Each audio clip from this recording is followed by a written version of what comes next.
Hello everyone, welcome back to my channel Study Special Education. So, our today's topic is language development.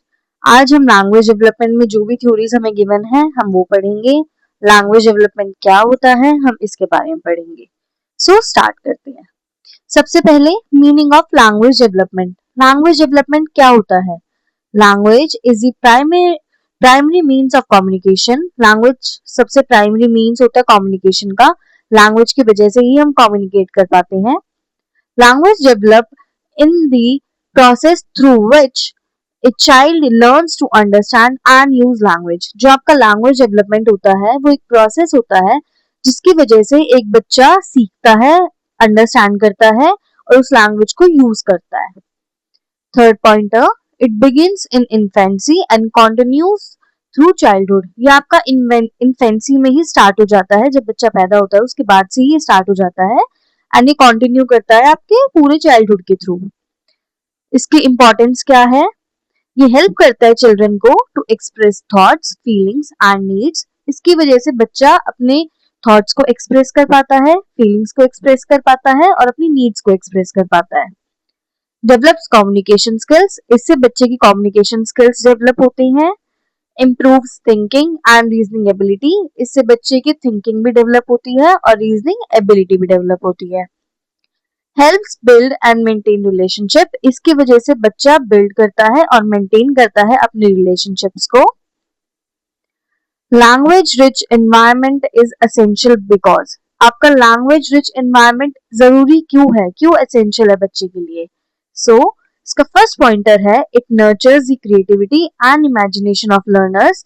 इससे बच्चे की creativity nurture होती है और उसकी इमेजिनेशन है वो डेवलप होती है और नर्चर होती है. It Lay's the foundation for spontaneous language growth and development. इससे बच्चे की स्पॉन्टेनियस लैंग्वेज की ग्रोथ और डेवलपमेंट दोनों ही होती है. मतलब एक लैंग्वेज रिच एनवायरनमेंट की वजह से ही बच्चे का बेसिक फाउंडेशन डेवलप होता है जिसकी वजह से वो अपनी लैंग्वेज को डेवलप करता है एंड उसमें ग्रोथ होती है. It addresses learners diverse needs. इससे लर्नर की डाइवर्स नीड्स को भी हम एड्रेस करते हैं. अगर एक लैंग्वेज रिच एनवायरनमेंट होगा तो उसमें अगर लर्नर की लैंग्वेज डिफरेंट है तो उससे भी कोई इशू नहीं होगा. इससे लर्नर की डाइवर्स नीड्स का भी ध्यान रखा जाता है एक लैंग्वेज रिच एनवायरनमेंट में. It engages students in creative activity. इससे जो स्टूडेंट है वो क्रिएटिव एक्टिविटी के अंदर भी इन्वॉल्व होता है एंड वो अपनी क्रिएटिविटी भी डेवलप करता है. Theories of language development. अब हम लैंग्वेज डेवलपमेंट में जो थ्योरीज दी हुई हैं हम उनके बारे में पढ़ेंगे. पहली थ्योरी दी थी नॉर्म चॉम्स्की ने. He believed that children born with an innate ability to acquire and use language. Norm Chomsky के मुताबिक बच्चा जो है वो एक innate ability होती है उसके पास. मतलब उसके पास स्टार्टिंग से ही, जब वो कंसेप्शन के टाइम से ही उसके पास एक एबिलिटी होती है जिससे वो लैंग्वेज को एक्वायर कर सकता है एंड उसे यूज कर सकता है. Second pointer, language acquisition device जिसे हम LAD बोलते हैं is a hypothetical tool in children's brain or child's brain that makes learners able to acquire and produce language. ये जो LAD है, लैंग्वेज एक्विजिशन डिवाइस, ये एक हाइपोथेटिकल टूल है जो एक बच्चे के दिमाग में होता है जिसकी वजह से वो जो लर्नर है वो अच्छे से लैंग्वेज को एक्वायर कर लेता है एंड लैंग्वेज को प्रोड्यूस कर देता है. ये किसने बोला था? नॉर्म चॉम्स्की ने बोला था. अगर कोई भी आपसे पूछे एग्जाम में, आपके एग्जाम में क्वेश्चन आए कि LAD किसने दिया था, so it was given by norm Chomsky. Important concept given by Chomsky. और कौन से कॉन्सेप्ट दिए थे चॉम्स्की ने? पहला है इनेट एबिलिटी. इसका मतलब क्या होता है? Children born with an innate knowledge of grammar. की जो बच्चा है उसके पास एक इनेट एबिलिटी होती है, नॉलेज होती है किसकी? ग्रामर की.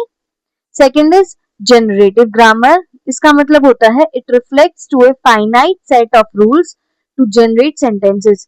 कि जो जनरेटिव ग्रामर होता है ये एक सेट होता है रूल्स का जिससे आप सेंटेंस को जनरेट कर सकते हैं एंड आप सेंटेंस बना सकते हैं. यूनिवर्सल ग्रामर क्या होता है? All children have an innate ability to acquire, understand and develop grammar. Universal grammar का मतलब है कि सभी बच्चों के पास एक इनेट एबिलिटी होती है जिससे वो एक्वायर करते हैं, अंडरस्टैंड करते हैं एंड अपनी ग्रामर को डेवलप करते हैं। सो ये तीनों चीजें किसने दी थी? ये तीनों चीजें भी नॉर्म चॉम्स्की ने दी थी, इनेट एबिलिटी, जनरेटिव ग्रामर और यूनिवर्सल ग्रामर। नेक्स्ट है स्टीफन क्रेसन ने क्या दिया था? इन्होंने भी एक थ्योरी दी थी। इन्होंने बोला था कि he gave the theory of second language acquisition. इन्होंने सेकंड लैंग्वेज एक्विजिशन के बारे में बात करी थी कि एक प्राइमरी लैंग्वेज आपकी होती है जो आप फर्स्ट लैंग्वेज सीखते हैं जब आप बॉर्न होते हैं, उसके बाद जो आपका सेकंड लैंग्वेज एक्विजिशन है, आप अपनी सेकंड लैंग्वेज को कैसे सीखते हैं, इसके बारे में स्टीफन क्रेशन ने दिया था। He has given 5 main hypothesis. इन्होंने 5 मेन हाइपोथेसिस दिए थे। पहला है द एक्विजिशन लर्निंग हाइपोथेसिस। इन्होंने एक्विजिशन लर्निंग हाइपोथेसिस दिया था, मॉनिटर हाइपोथेसिस दिया था, इनपुट हाइपोथेसिस दिया था, अफेक्टिव फिल्टर हाइपोथेसिस दिया था and the natural order hypothesis दिया था। सो इन्होंने 5 मेन हाइपोथेसिस दिए थे सेकेंड लैंग्वेज एक्विजिशन के बारे में। सो ये पांचों हाइपोथेसिस कैसे दिए थे? ये दिए थे हमें स्टीफन क्रेशन ने। आई होप ये चैप्टर आपको अच्छे से समझ आया होगा, इतना लेंदी चैप्टर नहीं है। ये थी आपकी लैंग्वेज डेवलपमेंट से रिलेटेड कुछ इंफॉर्मेशन जो कि आपके एग्जाम पॉइंट ऑफ व्यू से बहुत इंपॉर्टेंट है। दोनों ही हमने थ्योरीज कवर कर ली है, इसमें इतना इन डेप्थ आपको नहीं जाना है। बेसिक बेसिक जो इनके की टर्म्स है, जो इनके पॉइंटर्स है, वो आप याद रखना एंड आप इजिली एग्जाम में स्कोर कर लेंगे। So that's it from my side. Thank you everyone. किसी को कुछ भी डाउट है तो आप कमेंट डाउन कर सकते हैं एंड डेली हमारी 5 PM लाइव सेशन होता है जिसमें हम प्रीवियस ईयर क्वेश्चंस करते हैं, तो आप वहां पे भी ज्वाइन कर सकते हैं। Thank you so much and please subscribe my channel.